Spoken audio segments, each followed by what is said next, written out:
بسم اللہ الرحمن الرحیم۔ السلام علیکم دوستو، ایک نئی ویڈیو کے ساتھ حاضر ہیں۔ چلے اپنی ویڈیو سٹارٹ کرتے ہیں۔ رفال طیارے کی کامیابی مصر سے شروع ہوتی ہے۔ رفال طیارہ جب فرانس نے تیار کیا تھا، اس کے بعد اس کو فرانس ہی کی ایئر فورس نے اور فرانس ہی کی نیوی نے پرچیز کیا، لیکن رفال طیارے کو کوئی بھی باہر کا ملک جو ہے وہ پرچیز نہیں کرتا تھا۔ پھر ایک وقت آیا کہ افریقہ کے ملک ایجپٹ نے یعنی کہ مصر نے، although مصری جو ہے وہ سارے کے سارے عربی ہیں اور مصر جو ہے اس کو مڈل ایسٹ کا کنٹری سمجھا جاتا ہے، لیکن پھر بھی مصر جو ہے وہ بیسیکلی افریقہ کے کانٹیننٹ میں آتا ہے۔ تو افریقن کانٹیننٹ کے ایک ملک مصر نے رفال طیارہ سب سے پہلے پرچیز کیا، اور اس کے بعد آج ہم دیکھتے ہیں کہ رفال طیارہ دنیا کے اندر بہت زیادہ اچھے طریقے سے بک رہا ہے۔ جہاں پہ ہم نے دیکھا کہ اس جہاز کو انڈیا نے پرچیز کیا، یو اے ای نے اس جہاز کا ایک بہت بڑا آرڈر جو ہے وہ پلیس کر رکھا ہے، تو آپ سیفلی کہہ سکتے ہیں کہ رفال طیارے کی کامیابی افریقہ سے سٹارٹ ہوئی تھی۔ لیکن لگتا ایسے ہے کہ ایک ملک یعنی کہ مصر کو چھوڑ کے کوئی اور افریقن کنٹری جو ہے وہ رفال طیارہ پرچیز کرنے کے لیے تیار نہیں ہے۔ باقی تو ٹھیک ہے، پوری دنیا میں رفال طیارہ سیل ہو رہا ہے، لیکن فرانس نے باقی جس بھی افریقن کنٹری کو یہ رفال طیارہ پرچیز کرنے کے لیے بولا،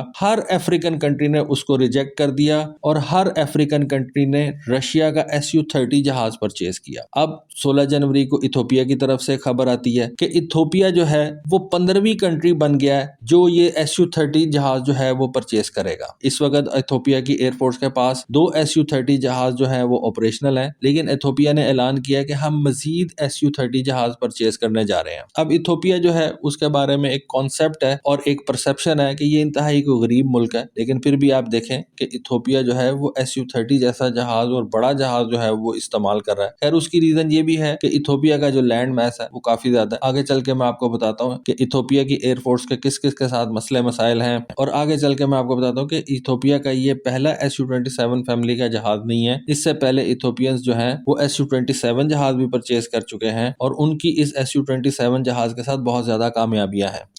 اس وقت ایتھوپیا جو ہے وہ MiG-23 جہاز استعمال کر رہی ہے، جو اس نے 1980 کی دہائی میں سوویت یونین سے پرچیز کیا تھا۔ اس کے بعد ایتھوپیا نے تقریباً لیٹ 90s کے اندر SU-27 جہاز پرچیز کیا تھا، اور SU-27 جہاز ایتھوپیا کی ایئر فورس میں آج بھی آپریشنل ہے۔ اور آپ کو یہ بات سن کے حیرت ہوگی کہ 2022 کے اندر ایتھوپیا نے چائنا سے L-15 light weight fighter jet purchase کرنے کا ایک معاہدہ کیا تھا، اور اپنے MiG-23 فائٹر جیٹس کو ریپلیس کرنے کے لیے ایتھوپیا نے یہ L-15 light weight fighter jets جو ہیں وہ پرچیز کیے ہیں۔ جبکہ سمجھا یہ جاتا ہے کہ پرانے SU-27 جہازوں کو ریپلیس کرنے کے لیے ایتھوپینز جو ہیں وہ یہ SU-30 جہاز پرچیز کر رہے ہیں۔ خیر میں یہ تو نہیں کہتا کہ چائنا کا L-15 light weight fighter jet جو ہے وہ MiG-23 کے مقابلے کا جہاز ہے، لیکن پھر بھی آپ یہ دیکھ لیں کہ ٹیکنالوجی کتنی زیادہ ایڈوانس ہو چکی ہوئی ہے کہ ایتھوپین جو ہے وہ اپنے MiG-23 جہاز کو چائنا کے ایک لائٹ ویٹ فائٹر جیٹ سے ریپلیس کر رہے ہیں۔ سمجھا یہ جاتا ہے کہ ایتھوپیا جو یہ SU-30 جہاز پرچیز کر رہا ہے، یہ یا تو SU-30 SM سٹینڈرڈ کے اوپر ہوں گے یا SU-30 SM-2 سٹینڈرڈ کے اوپر ہوں گے۔